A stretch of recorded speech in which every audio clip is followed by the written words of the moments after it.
اللهم إنا نسألك من الخير كل عاجله وآجله ما علمنا منه وما لم نعلم ونعوذ بك من الشر كله عاجله وآجله ما علمنا منه وما لم نعلم.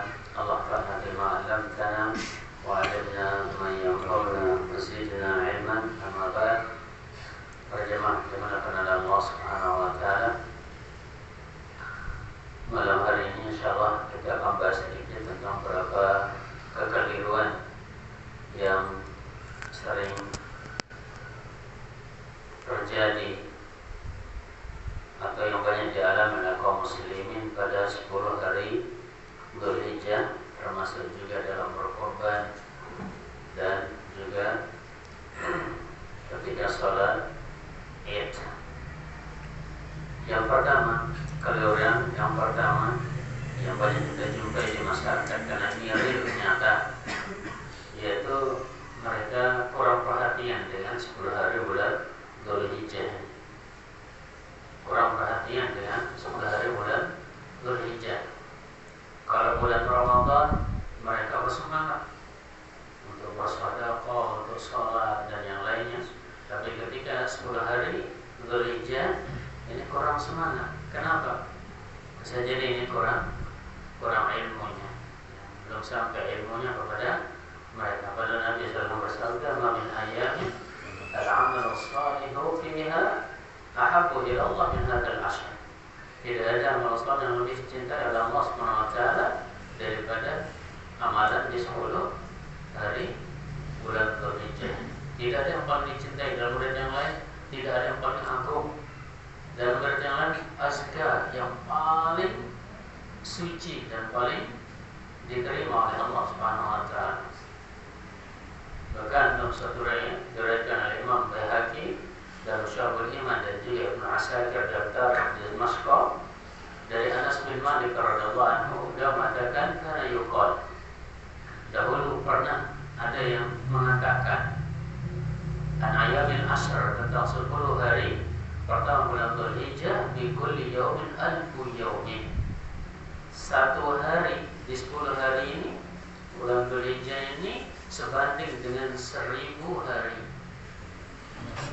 Satu hari sebanding dengan 1000 hari. Wa yaum Arafah asyratu alafi yaumi. Sedangkan hari Arafah berbanding atau sama dengan 10.000 hari yang lain. Hari Arafah nilainya di sana yakni fil fadl, kata beliau ini dalam keutamaan dan pahala. Jadi sehari di hari-hari ini sama dengan berapa hari? 1000 nilai. Sama dengan kita ibadah di luar ini 1000 hari. Sedangkan khusus hari Arafah itu sebanding dengan 10.000 hari-hari yang lain.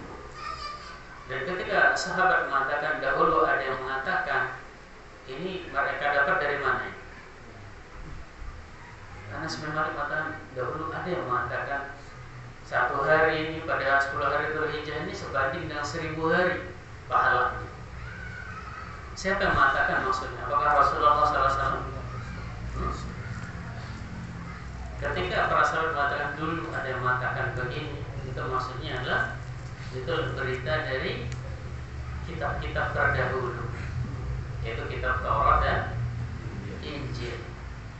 Dalam syariat Islam cuma secara umum Nabi SAW mengatakan tidak ada hari yang paling dicintai oleh Allah kecuali 10 hari Dzulhijjah. Tapi mereka dapat berita dari dulu, ternyata 10 hari bulan Dzulhijjah diberitakan dalam kitab-kitab yang lalu sehari sama dengan 1000 hari yang normal di luar bulan Dzulhijjah. Sedangkan hari Arafah sama dengan 10.000 hari. Dan berita seperti ini dalam ilmu statistik tidak bisa kita katakan bohong 100%, dan juga bisa kita katakan benar 100%. Ada kemungkinan benar, ada kemungkinan benar. Dan ini juga kita dapatkan riwayat yang lainnya dari Hasan al-Basri, siyamu yaumin min hadzal ashr ya'dilu syahrain. Puasa sehari di 10 hari Dzulhijjah ini sama dengan puasa 2 bulan. Sehari sama dengan puasa 2 bulan. Berarti ini ada penguatnya, menunjukkan hari-hari ini tidak sama dengan hari-hari yang lain. Oke. Oleh karena itu mari kita iktimam sedikit perhatian, ya, perbanyak baca Al-Quran. Kalau ketika bulan Ramadan sehari 1 juz, ayo, ya, hari-hari ini kita berusaha satu juz. Setelah sholat subuh dia sholat untuk baca 1 juz di masjid. Kemudian setelah itu setelah matahari terbit kemudian sholat 2 rakaat, itu sholat duha. Yang orang mengatakan ini adalah sholat syuruk. Tidak ada sholat syuruk. Yang ada adalah sholat duha di awal waktu. Karena di dalam riwayat Imam Baihaqi Nabi mengatakan summa yusalli sunnatat tasbih abad duha. Setelah dia berzikir setelah sholat subuh berjamaah, kemudian dia sholat tasbih duha. Tasbih duha maksudnya sholat duha. Berarti sholat syuruk itu tidak lain adalah sholat duha. Jadi tidak bisa dibedakan. Syuruknya lain, duhanya lain. Syuruk itu adalah sholat duha di awal waktu. Karena akhir waktu sholat duha memanjang sampai sebelum sholat zuhur. Ada zuhur. Ini keluaran yang pertama. Kurang perhatian dengan 10 hari bulan Dzulhijjah. Padahal ini pahalanya sangat luar biasa, sangat besar. Kemudian yang kedua, kekeliruan dalam berkorban. Keluaran dalam berkorban, di mana kita ini sering lihat dalam satu keluarga kadang korbannya lebih dari satu. Sahabat Atha bin Yasar radhiyallahu anhu pernah berkata kepada sahabat, bertanya kepada Abu Ayyub Al-Ansari, saat Abu Ayyub Al-Ansari radhiyallahu anhu, kaifa kana dhahaya ala ahdi Rasulillah sallallahu alaihi wasallam. Sahabat bertanya kepada Abu Ayyub Al-Ansari, bagaimana dulu di zaman Rasulullah SAW orang berkorban? Kemudian beliau mengatakan, fakana ar-rajulu yudhahi bisyati anhu wa ahli baitihi. Dulu satu orang kepala keluarga itu cuma berkorban 1 ekor saja, 1 ekor kambing untuk dia dan untuk keluarganya. Fayaquluna wa yut'imun, fayaquluna wa yut'imun. Dan mereka makan dan memberikan orang lain makan. Sehingga di sini juga ini dianjurkan hewan korban itu adalah disedekahkan juga. Ada bagian untuk disedekahkan selain untuk kita makan sendiri dengan keluarga dan disimpan. Nah, dan khusus untuk sapi atau onta itu boleh patungan 5 orang. Ada berapa? 7 orang. Boleh patungan 7 orang sebagaimana hadis Jabir radhiyallahu anhu. Bagaimana kalau patungannya kurang dari 7? Imam Syafi'i dalam kitab Al-Qum beliau mengatakan, fa idza kanu aqall min 7 ujziyat anhu. Jika yang patungan itu kurang dari 7, maka itu sah-sah saja. Saja boleh. Dan yang namanya satu keluarga, satu keluarga itu ada terdiri dari suami, istri dan anak. Suami, istri dan anak, dan mereka satu rumah dan satu dapur. Itu baru namanya satu keluarga. Kalau dia beda rumah atau beda dapur, maka sudah dihitung keluarga yang lain. Waalaikumsalam. Dan keluaran juga yang lain adalah banyak di antara kaum muslimin yang sebenarnya dia mampu berkorban. Kan minimal kambing kan? Berapa harga kambing? 3,5. Yang paling murah 2,5. Mereka mampu tapi jarang berkorban. Padahal dalam hadis dari Imam Tirmidzi, Nabi SAW mengatakan, ya ayuhan nas, wahai manusia, ala kulli ahli baitin fi kulli amin udhiyah. Inna ala kulli baitin fi kulli amin udhiyah. Wajib bagi setiap rumah setiap tahun untuk berkorban. Wajibnya di sini ketika dia mampu. Dan para ulama membolehkan kita ngutang dulu, ya, ngutang dulu untuk membeli hewan korban, boleh, asalkan bisa didonasi secepatnya. Tapi kalau setahun 2 tahun kira-kira belum lunas, tidak usah, belum mampu. Nabi SAW mengatakan hadis yang sahih, "Man kana lahu sa'atun falam yudhi fala yaqrabanna musallana." Barang siapa yang mampu ada keluasan rezeki untuk membeli hewan korban, tapi dia tidak mau berkorban, jangan sekali-kali dia mendekati musallana. Apa arti musalla?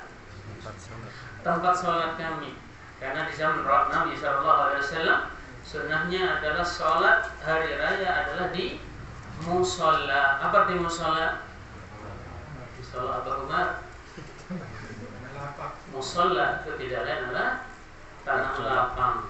Musalla itu adalah isim makan, tempat berkumpul, tanah lapang. Ya, kalau di sini itu lapangan Tanjung. Di sana tempat yang sunnah untuk sholat Id. Jadi termasuk keliru juga kalau sholat Id terus menerus di masjid. Ini keliru. Karena Nabi SAW begitu mulianya Masjid Nabawi, kita sholat di Masjid Nabawi 1 rakaat sama dengan berapa rakaat di masjid yang lain? 1000. Tapi Nabi justru tidak sholat di Masjid Nabawi. Beliau keluar ke sebelah masjid itu ada lapangan luas, di sana beliau sholat Id dan beliau sholat jenazah di sana. Menunjukkan bahwasanya pahala sholat Id lebih besar di lapangan. Kecuali mungkin kalau ada mudarat, kalau antum dilihat keluar dari kampung, ya setiap Id kok keluar terus, sehingga nanti jadi bahan yang tidak masalah sekali waktu. Tapi sekali waktu ya coba untuk sholat Id di lapangan, karena itu sunnah. Baik. Jadi di sini bagi siapa saja yang merasa mampu berkorban, maka hendaknya dia segera berkorban. Nah, karena ini hukumnya wajib bagi orang yang mampu. Baik. Kemudian juga antara kesalahan dalam berkorban adalah semua anggota keluarga ikut-ikutan tidak berani motong kuku atau mencukur rambut atau melepaskan kulit-kulit yang sudah terkelupas. Nabi SAW bersabda dalam hadis yang diriwayatkan Imam Abu Dawud juga Imam Muslim, "Idza ra'aitum hilal dzulhijjah," jika kalian sudah melihat hilal bulan Dzulhijjah, wa arada ahadukum ayyudhiya, dan salah seorang kalian ingin untuk berkorban. Salah seorang kalian ingin untuk berkorban. Ingin di sini apakah niat saja apa gimana? Niat dan mampu. Niat dan sudah ada untuk membeli, itu namanya ingin di sana. Fala yamussa min basyarihi wa adfarihi syai'un. Maka jangan sekali-kali dia memotong kuku atau melepaskan kulit. Kulit kan biasanya ada yang sudah terkelupas dahulu. Dan juga rambut. Untuk siapa? Untuk orang yang mengeluarkan uang berkorban, bukan untuk seluruh keluarga. Jadi di sini siapa? Kepala keluarga. Apa hikmahnya? Sebagian ulama mengatakan supaya mirip dengan orang yang sedang ihram. Orang yang sedang ihram tidak boleh potong kuku, cukur rambut, tidak boleh, kemudian kulit-kulit biarkan. Ada juga yang pendapat yang kedua, supaya semua anggota tubuhnya ini utuh dibebaskan oleh Allah dari api neraka. Amin. Nah, itu kekeliruannya. Sering di sini salah kaprah. Artinya anak istrinya juga ikut-ikut tidak. Jadi yang mengeluarkan uang untuk berkorban itulah yang tidak boleh motong kuku atau melepaskan kulit atau motong mencukur rambut. Bagaimana kalau sekarang justru untuk beli korban atau beli kambingnya istrinya, bukan suaminya? Siapa yang wajib tidak motong kuku? Berdua. Istri. Suaminya dia pedagang, lalu gara-gara Covid PPKM ini bangkrut. Justru istrinya dia PNS. Nah, yang beli istrinya. Larangan ini untuk suaminya atau istrinya?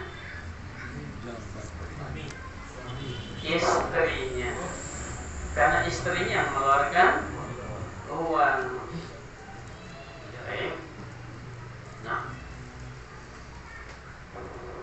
baik. Itu sisi untungnya punya istri kaya. Salah satu untungnya, tapi lebih banyak ruginya. Karena kurang kita qawwam 'ala nisa, kepemimpinan wibawa kita itu turun. Ya. Terus ya sekecil bilang, "Aduh, saya beli beras." Hanya dia terbalik karena merarik malik dan balik. Baik. Nah, kemudian masalah lain juga ketika membagikan hewan kurban ini kadang tidak dibagikan kepada orang miskin. Ini keliru. Allah Subhanahu wa taala berfirman dalam surah Al-Hajj, "Fakulu minha wa aqimul ba'is al-faqir." Makanlah dari hewan korbannya itu, termasuk juga hewan akikah. Boleh kita makan juga bagian untuk kita yang menyembelih.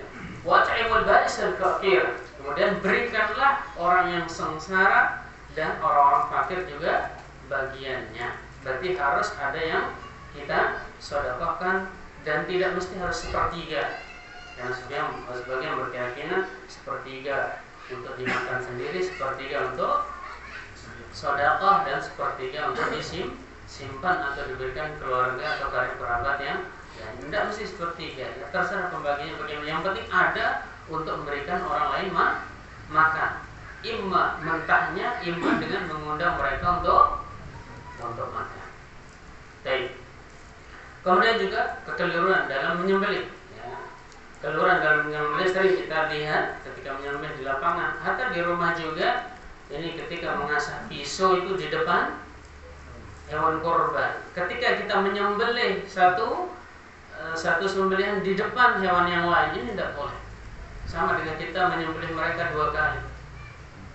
Nabi SAW bersabda, "Inna Allah katabal ihsan ala kulli syai." Allah sudah menetapkan kebaikan itu pada segala sesuatu. Wa idza qataltum fa'ahsinul qitlah. Jika kalian membunuh, maka perbagusi cara membunuh. Maksudnya membunuh apa? Qisas di sini, bukan membunuh lalat.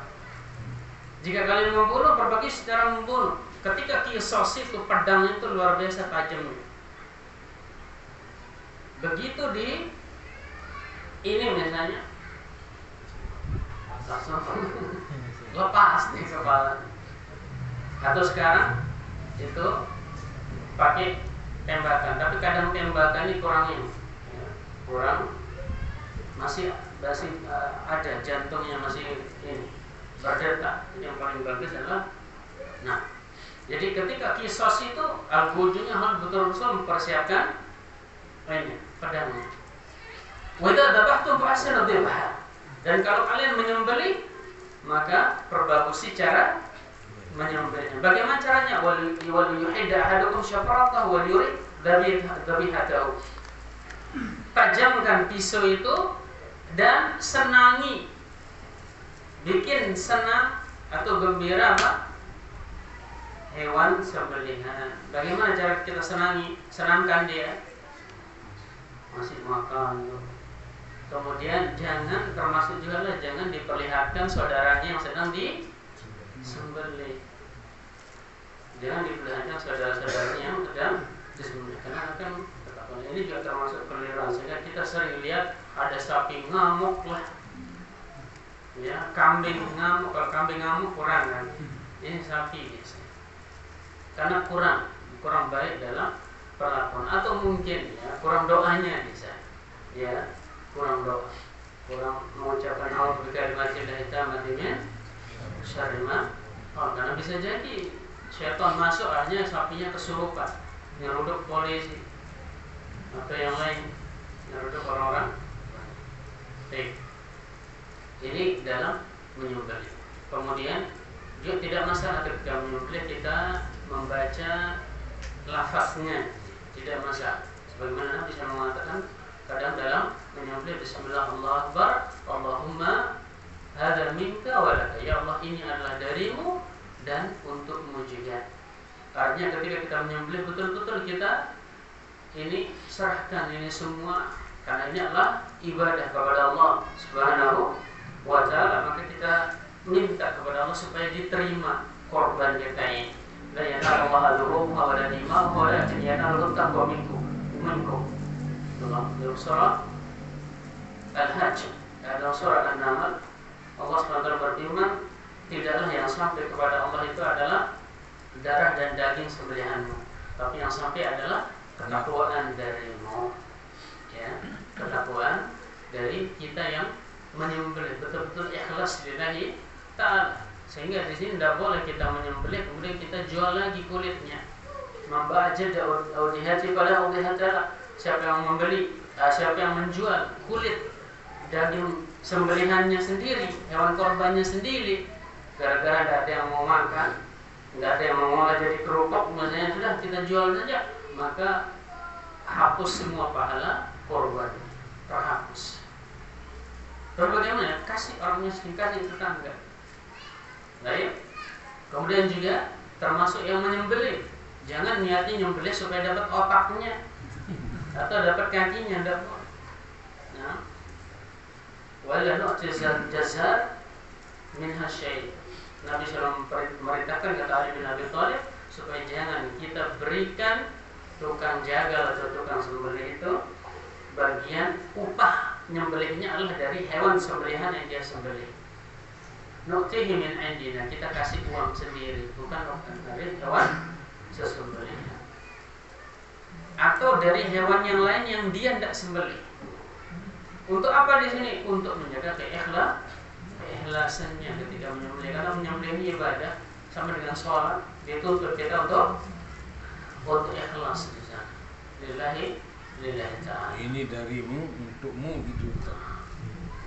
Boleh juga kita bilang, ya Allah, ini dari saya dan untuk keluarga saya. Tidak apa-apa bahasa Indonesia. Ini dari Allah untuk Allah. Nah, tersebut nama kita, ya Allah, ini dari keluarga saya dan ini semua untukmu ya Allah Subhanahu wa ta'ala. Nah, kemudian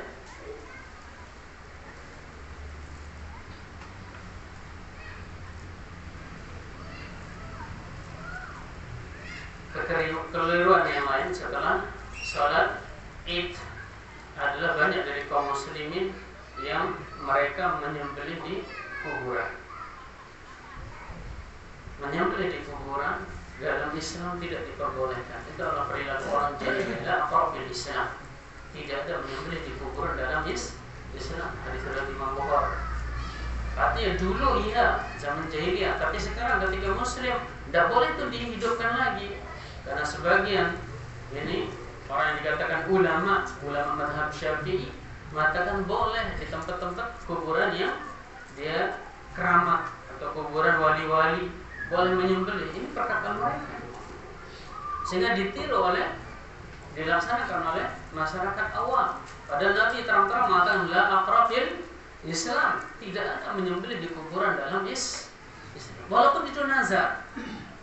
Orang tua kita dulu sudah bernazar menyembelih di kuburan Teluk Borok, misalnya. Jangan, tidak boleh. Karena itu adalah nazar maksiat. Terus bagaimana? Caranya kita bayar kafarah sumpah.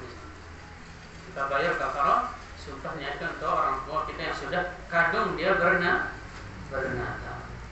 Baik. Kemudian juga kelaran yang lain juga yang berhubungan dengan kuburan ini. Ketika sholat Id, baik itu Idul Fitri atau Idul Adha, baik sebelum sholat Id atau setelahnya, beramai-ramai ziarah kubur. Beramai-ramai ziarah kubur. Ziarah kubur dalam Islam itu disunahkan, disyariatkan. Dan semata-mata tujuannya ada dua, ziarah kubur itu. Bukan untuk cari berkah, bukan untuk berbungkus, bukan untuk mengkila di atas kuburan. Ya, senang mengkila tapi penduduk kuburnya lagi di padat. Baik, jadi ada dua tujuan kita ziarah kubur. Yang pertama, kita sendiri mengingat mati yang masih hidup. Yang kedua, untuk memberikan doa bagi semua penduduk kubur itu ketika masuk pintu kuburan. Assalamualaikum ahlan. Ya, minal mu'minin muslimin insyaallah bikum lahiqun. keselamatan bagi engkau wahai penduduk kubur. Selamat untuk kalian, dan saya juga insya Allah akan menyusul. Dengan doa kita itu Allah SWT akan menerangi kubur mereka, dan bisa jadi orang yang sedang disiksa, orang tua kita yang sedang disiksa, atau yang lain kaum muslimin yang sedang disiksa, diringankan gara-gara doa kita. Dan ini juga termasuk sunnah yang sudah hilang, yaitu ziarah kubur. Kita ke kuburnya ikut-ikutan ketika selesai sholat id saja, atau ketika orang ngantar jenazah ke kuburan. Keliru ya. Ketika hati antum kok keras, kemudian sholat itu tidak khusyuk, segera ke kuburan sana supaya lembut. Duduk aja di dekat nisan, antum bayangkan antum akan masuk, pulang-pulang insya Allah akan ini ada perubahan di hati. Hatta Nabi SAW, Nabi yang beliau adalah Nabi, disuruh oleh Jibril untuk ziarah malam-malam, tengah malam. Aisyah setelah itu juga beliau sering ziarah kubur, menziarahi saudaranya Abdurrahman. Nah, ziarah itu kubur itu perlu untuk mendoakan saudara-saudara. Di rumah ndak keluarga apa tegawi. Sedina nyekan hayat. Apa tegawi? Oh, lalu ada kuburan. Kita doakan penduduk kubur, kan dapat sebanyak orang yang sudah dikuburkan di sana, sebanyak itu juga kita dapat pahala karena sudah mendoakan mereka. Jadi cuma dua tujuan ziarah kubur. Bukan untuk yasinan, bukan untuk tahlilan, bukan untuk bebubus, bukan juga untuk cari berkah. Tidak ada berkah itu kita minta dari Allah, bukan dari orang yang sudah mati yang tidak tahu nasibnya bagaimana. Hatta dia dikatakan wali, tuan guru atau yang lain, kita tidak tahu. Di depan manusia kelihatan baik, tapi siapa tahu Allah SWT lebih mengetahui hati mereka. Allahu ya'lamu wa antum la ta'lamun. Allah lebih tahu sementara kalian tidak mengetahui. Jadi termasuk orang kurang akal kalau meminta hajatnya kepada orang yang sudah mati. Karena mereka di alam kubur inda rabbihim yurzakun, mereka diberikan rizki oleh Allah. Mereka sendiri dikasih rizki. Hatta orang yang mati syahid di alam kubur, dia bersenang-senang di alam kubur. Siapa yang kasih mereka rizki? Allah. Jangan kita minta ke orang yang sudah dikasih lagi. Dia dikasih sama Allah, kita minta kepada dia. Keliru. Kenapa tidak langsung minta kepada Allah? Allah yang memberikan. Wali yang mereka anggap wali itu rizki di alam kubur, orang mati syahid di alam kubur. Wa ma anta bi muslim ma fil kubur. Dan Nabi mengatakan tidaklah dalam ayat Al-Quran Allah SWT berfirman, dan kau wahai Nabi Muhammad tidak bisa membuat orang yang di kubur itu bisa mendengar, tidak bisa. Ya? Makanya di sini tahlilan ketika penguburan itu sebagian orang mengatakan ini termasuk sesuatu yang tidak ada manfaatnya. Karena orang yang di dalam kubur itu mereka tidak bisa mendengar walaupun dituntun untuk membaca apa? La ilaha illallah. Nah, kemudian Nabi juga bersabda tentang masalah ini, sering ziarah kubur pada waktu-waktu tertentu seperti hari Id, la taj'alu qabri 'idan. La taj'al qabri 'idan. Nabi SAW bersabda, ya Allah, jangan engkau jadikan kuburku adalah 'id. 'Id itu apa? Perayaan, tempat merayakan sesuatu, baik itu rutin sekali seminggu atau sekali setahun. Yang kita dengar dengan sering kita baca dengan haul. Apa arti haul? Sekali setahun. Ini termasuk perayaan apa enggak? Perayaan. Sementara Nabi bersabda apa? La taj'al qabri 'idan. Ya Allah, dia berdoa kepada Allah, jangan engkau jadikan kuburku tempat perayaan, tempat yang selalu orang datang pada waktu-waktu tertentu. Baik, maka mengkhususkan ziarah kubur setelah salat Id atau sebelum salat Id termasuk menjadikan kubur itu sebagai Eid, yaitu tempat perayaan, dan ini tidak diperbolehkan. Oleh karena itu doa Nabi SAW ini dikabulkan oleh Allah Subhanahu Wa Taala. Sampai saat ini kubur Nabi tidak bisa untuk dijadikan perayaan, karena yang tinggal di sana sekarang adalah orang-orang yang bertauhid kepada Allah Subhanahu Wa Taala. Jangan mau kumpul-kumpul rutin, mau lama-lama nyentuh apa? Itunya saja udah dipukul sama polisi. Alhamdulillah. Ini doa Nabi Sallallahu Alaihi Wasallam dikabulkan oleh Allah Subhanahu Wa Taala. Adapun selain beliau, waliyadzubillah, bagaimana kita lihat kuburan-kuburannya diagungkan, bahkan bukan hanya setiap setahun, ya. Sekarang jadi kearifan lokal. Jadi semua situs-situs sejarah atau makam-makam yang bersejarah itu kemudian dijadikan tempat rekreasi plus minta doa, minta jodoh, minta berkah, dan itu sudah termasuk syirikan kepada Allah Subhanahu wa Ta'ala. Sesuatu yang tidak bisa diminta kecuali kepada Allah maka jatuh kepada syirik, dan ini syirik yang mengeluarkan orang dari Islam. Jodoh, rizki, minta pengasihan, minta berkah itu dari Allah Subhanahu wa Ta'ala.